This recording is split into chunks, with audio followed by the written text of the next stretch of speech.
everybody. I just wanted to come on here and share something that really just kind of occurred to me. I first really became aware of that verse in Isaiah chapter 43 where he says, "You'll go through the waters, but you won't be consumed. And whenever you go through the fire, you won't be burned." And I really like that verse. And also, there's that song, I think it's Carrie Job, and it says, "Jesus, when I went through the water, I was tossed in the water, but I never went under. You were always on time." And so I was just kind of sitting thinking about that, and I've always kind of drawn a parallel about whenever you go through the fire, you will not be burned with the Hebrew boys, Shadrach, Meshach, and Abednego. But I decided to kind of dig just a little bit deeper, thinking about that. And, them Hebrew boys, it was well over 100 years after Isaiah had prophesied that. Somebody can probably come on here and correct me, but definitely the exile happened after Isaiah, right?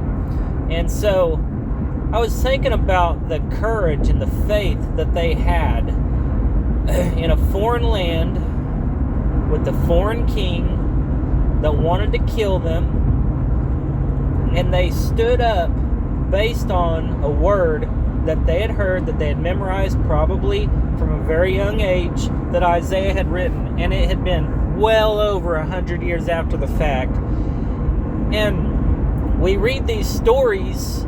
If you're like me and you grew up in church, you read these stories and you think, "Oh, that's cool. That's really neat. That's really neat." But if you've ever found yourself in a situation where you are really required to stand in faith, you begin to see that the reality of it is much different. It gets real fast, right? Am I right?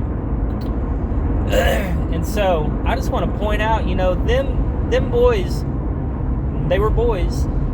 They stepped out in faith based on a word that they knew, but they had no guarantees. There was no guarantee, right? Think of the courage and the faith that it took to stand in the face of all that, in the face of the king, in the face of all of his advisors and everybody else who were chomping at the bits, who wanted to see them burned, and to say, "You know what? I know that my God will deliver us, but even if he don't, it doesn't matter. I'll never bend the knee." And so I just want to encourage somebody today.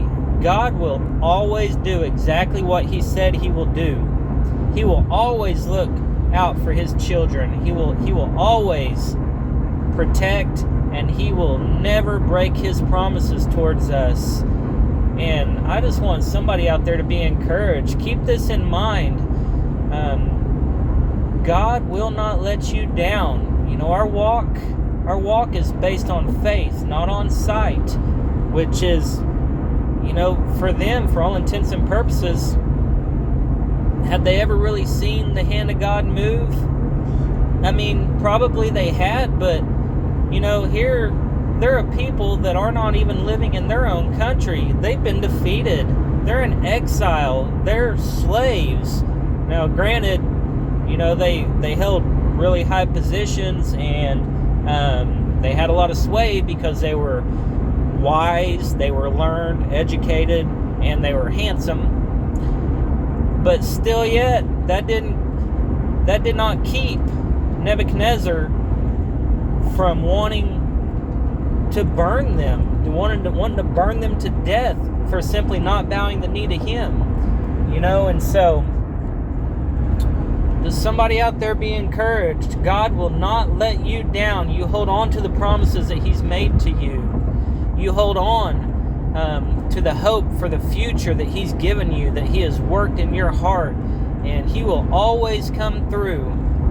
And so just be encouraged.